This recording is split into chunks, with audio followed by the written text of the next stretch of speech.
We start with a point.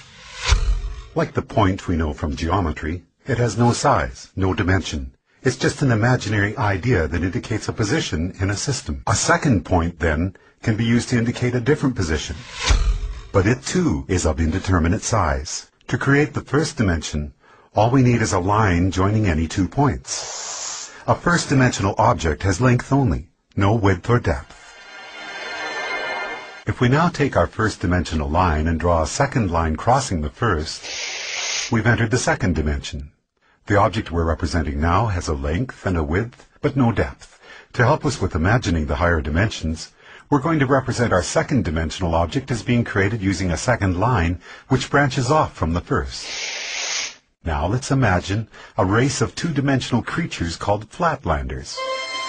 What would it be like to be a flatlander living in their two-dimensional world? A two-dimensional creature would have only length and width, as if they were the royalty on an impossibly flat playing card. Picture this. A flatlander couldn't possibly have a digestive tract because the pipe from their mouth to their bottom would divide them into 2 pieces. And a flatlander trying to view our three-dimensional world would only be able to perceive shapes in two-dimensional cross-sections. A balloon, for instance, would start as a tiny dot, become a hollow circle which inexplicably grows to a certain size, then shrinks back to a dot before popping out of existence. And we three-dimensional human beings would seem very strange indeed to a flatlander. Imagining the third dimension is the easiest for us, because every moment of our lives, that's what we're in. A three-dimensional object has length, width, and height. But here's another way to describe the third dimension. If we imagine an ant walking across a newspaper which is lying on a table, we can pretend that the ant is a flatlander, walking along on a flat two-dimensional newspaper world. If that paper is now folded in the middle, we create a way for our flatlander ant to magically disappear from one position in his two-dimensional world and be instantly transported to another. We can imagine that we did this by taking a two-dimensional object and folding it through the dimension above, which is our third dimension. Once again, it'll be more convenient for us as we imagine the higher dimensions if we can think of the third dimension in this way. The third dimension is what you fold through to jump from one point to another in the dimension below. The first 3 dimensions can be described with these words: length, width, and depth. What word can we assign to the fourth dimension? One answer would be duration. If we think of ourselves as we were 1 minute ago, and then imagine ourselves as we are at this moment, the line we could draw from the 1 minute ago version to the right now version would be a line in the fourth dimension. If you were to see your body in the fourth dimension, you'd be like a long undulating snake, with your embryonic self at one end and your deceased self at the other. But because we live from moment to moment in the third dimension, we're like our second-dimensional flatlanders. Just like that flatlander who could only see two-dimensional cross-sections of objects from the dimension above, we, as three-dimensional creatures, can only see three-dimensional cross-sections of our fourth-dimensional self.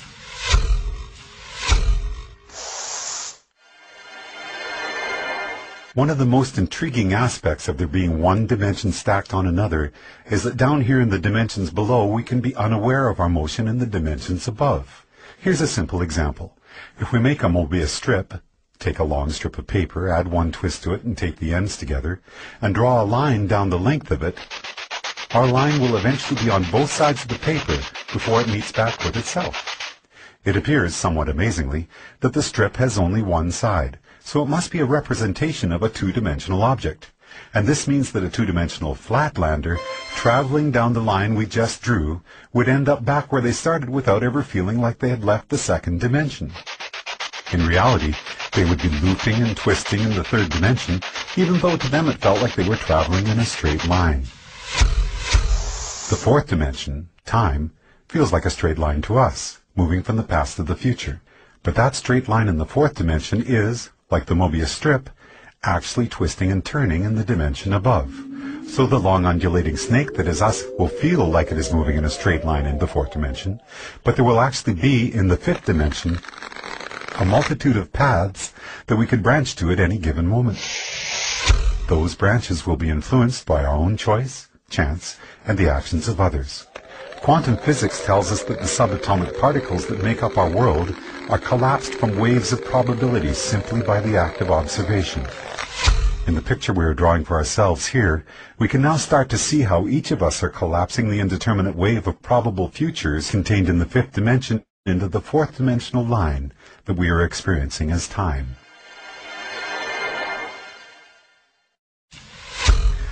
What if you wanted to go back into your own childhood and visit yourself? We can imagine folding the fourth dimension through the fifth, jumping back through time and space to get there.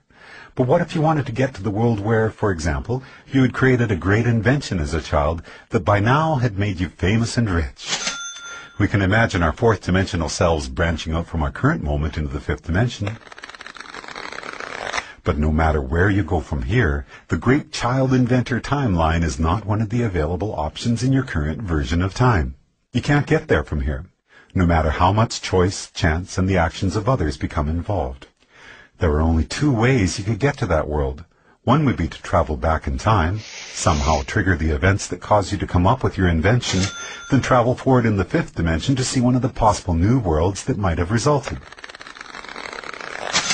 But that would be taking the long way. The shortcut we could take would involve us folding the fifth dimension through the sixth dimension, which allows us to instantly jump from our current position to a different fifth dimensional line.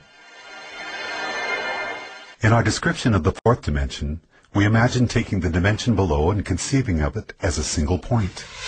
The fourth dimension is a line which can join the universe as it was 1 minute ago to the universe as it is right now.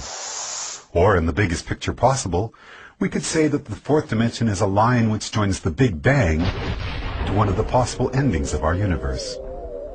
Now, as we enter the seventh dimension, we're about to imagine a line which treats the entire sixth dimension as if it were a single point.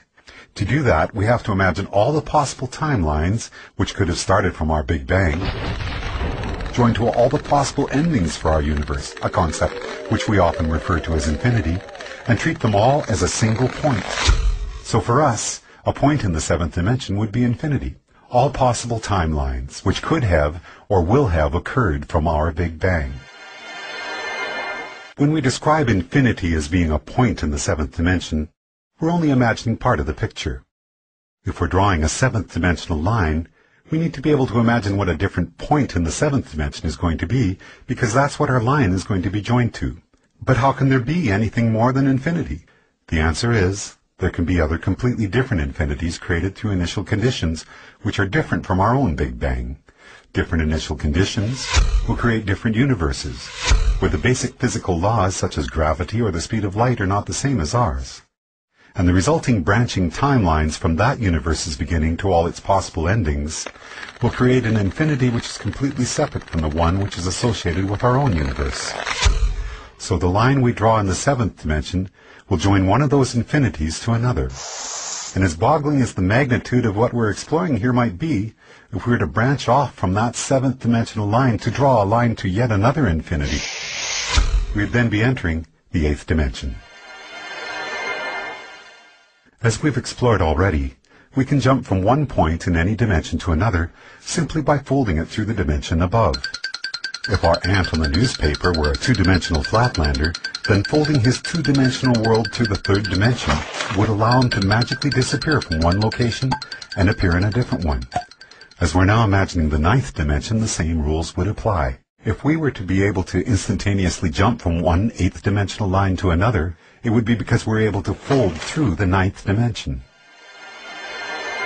Before we discuss the first dimension, we could say that we first started out with dimension 0, which is the geometrical concept of the point. A point indicates a location in a system, and each point is of indeterminate size. The first dimension then takes two of these points and joins them with a line. When we imagined the fourth dimension, it was as if we were treating the entirety of three-dimensional space in a particular state as a single point, and drawing a fourth-dimensional line to another point, representing space as it is in a different state. We often refer to the line we have just drawn as time.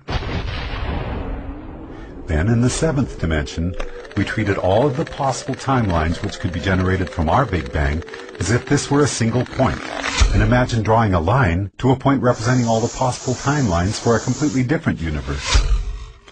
Now, as we enter the 10th dimension, we have to imagine all the possible branches for all the possible timelines of all the possible universes and treat that as a single point in the 10th dimension.